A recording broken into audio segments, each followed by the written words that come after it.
Hello everyone, it's Seth, probably better known as Saffron Olive, and it's time for another edition of Budget Magic. So this week we are heading again to Modern to play another deck that I've been trying to make work for Budget Magic for quite a while and just could never get it to happen because of the cost of a couple of specific cards. Like, I tried builds without these cards and I just couldn't quite get it where I wanted. But now we have the ability to play Mono Green Devotion for only 89 bucks in the paper world, 51 ticks on Magic Online. So a quick reminder before we break down the deck. If you enjoy Budget Magic and the other series here on the channel, it would be amazing of you if you could take a quick second, click that subscribe button down in the corner of your screen. It's a great way to support the channel and the site for free. So let's talk Mono Green Devotion, and of course, the key card, and the namesake card in a sense, is Nixthos Shrine to Nyx.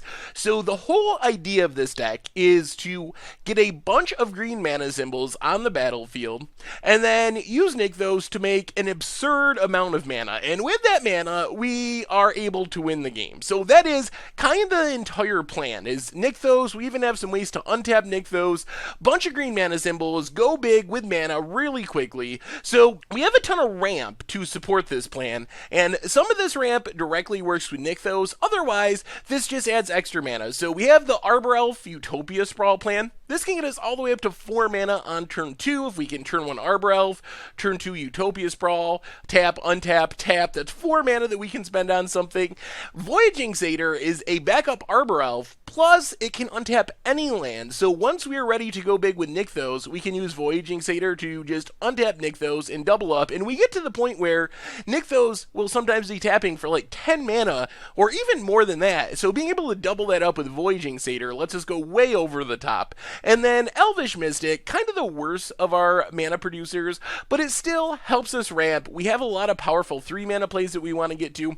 The other thing with all these cards is they add green mana symbols. So with Nixthos, we're kind of counting how many green mana symbols we have on the battlefield. So 1 mana for an Arbor Elf that produces 1 mana itself technically is also producing a mana towards Nixthos. So in some ways, we're turning these Elvish Mystics and Arbor Elves and Utopia Sprawls into soul rings, essentially. That's kind of how this deck works, because they add 1 mana for their actual ability, then another mana when it comes to tapping Nixthos because they add to our devotion to green. Then kind of the next package of our deck is cards that add green mana symbols, and these ones don't add mana, but they don't cost us a card. They are redraws when they enter the battlefield. So these add mana towards our devotion to help us power up our Nixthos, plus we get another card in our hand to help us find what we need to actually close out the game. Elvish Visionary, only 1 green mana symbol, but it does draw us a card, can chump block if need be. Carven Caryatid is an interesting one. It's not normally played, but it adds 2 green mana symbols, and it has a really big body. It's one of our best ways to block a Tarmogoyf or something in the early game.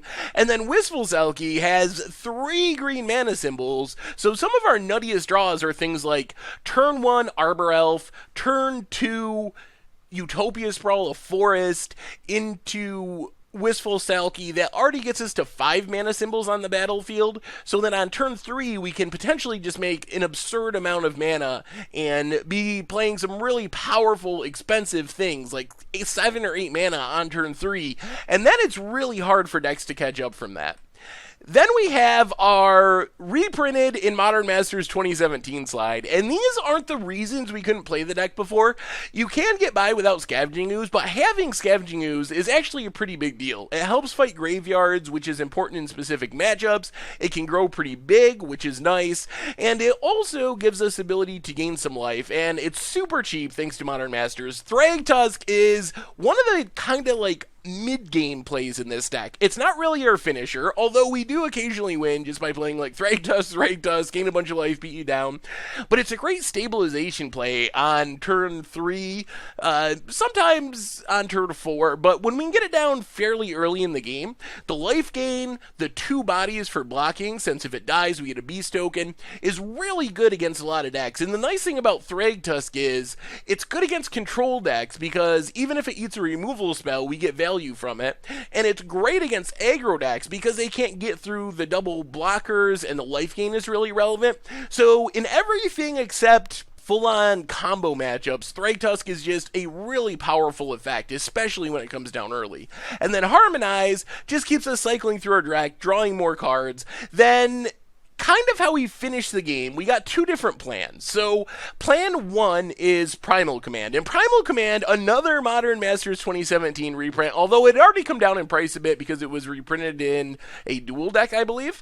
But this is kind of how we finish the game. Primal Command is like the card we want most, and one of the ways we finish the game is just by essentially annoying our opponent to death with Primal Command. So line one with Primal Command is Primal Command, put a non-creature permanent, most likely a land, on top of our opponent's library, search for an Eternal Witness, and we have tons of mana with Nykthos and all of our mana dorks, so either that turn, if we have a ton of mana, or the following turn, we just Eternal Witness back to Primal Command, put the land back on top of our opponent's deck, search for another Eternal Witness, and the Eternal Witness adds 2 more mana symbols, so our Nykthos makes even more mana, and we can basically just keep our opponent from ever doing anything for a whole bunch of turns by Eternal Witnessing back Primal Commands. And Primal Command is a whole bunch more than that. Gaining life is helpful against aggro. It's also pretty sweet because it says target player gains 7 life, so you can randomly get a Death Shadows player by making them gain life to kill their Death Shadows.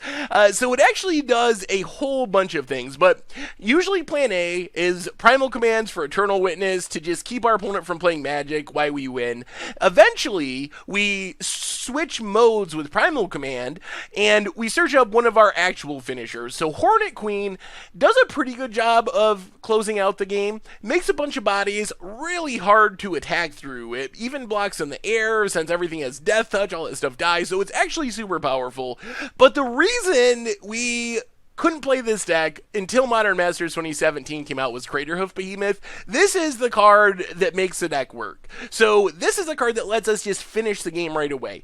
While Primal Command for Eternal Witness, Primal Command for Eternal Witness, keep putting lands on the deck, why that's great, and that usually most of the time will win us the game in the long run.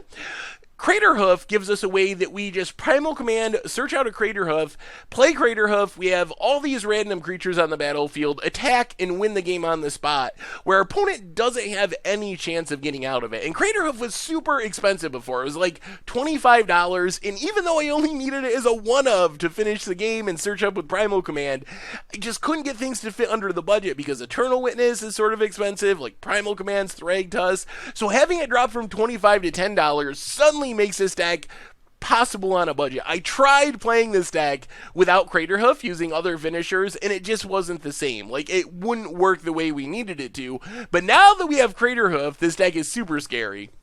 As far as the mana base, we already talked about Nykthos, super important. The other land is just 17 Forest. We need those for our Utopia Sprawls to untap with our Arbor Elves.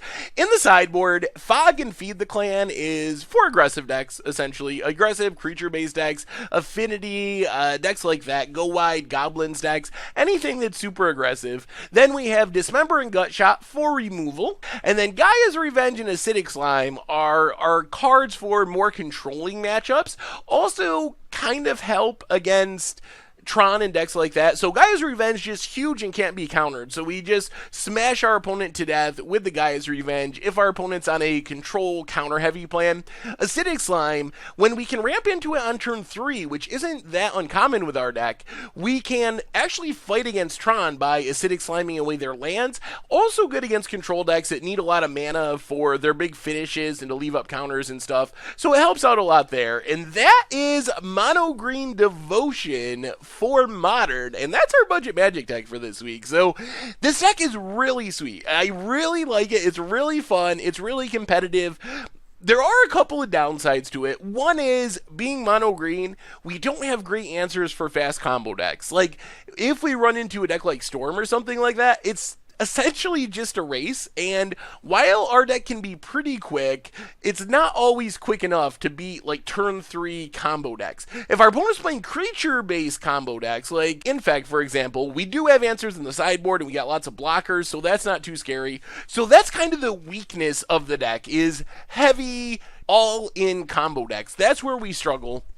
We can also sometimes struggle with control decks, although usually we can just make so much mana that we overwhelm them. On the other hand, this deck is super good against fair decks. If your opponent's playing creatures, playing Jund and Abzan, and just even the Death Shadow decks, anything like that, even the aggro decks like Zoo and stuff, this deck is just so good. It has so much life gain, so good at blocking, and goes over the top really quickly with Hornet Queens and Crater Hoofs.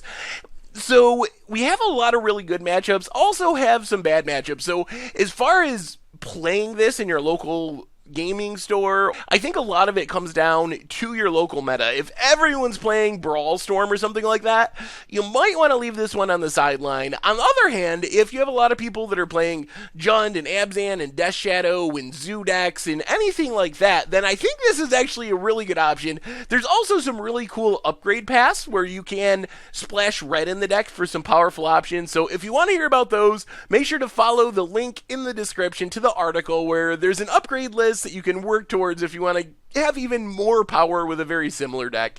Anyway, that's our Budget Magic deck for this week. Mono Green Devotion for Modern. Thank you very much for watching. I hope you enjoy the gameplay videos, and I will talk to you soon.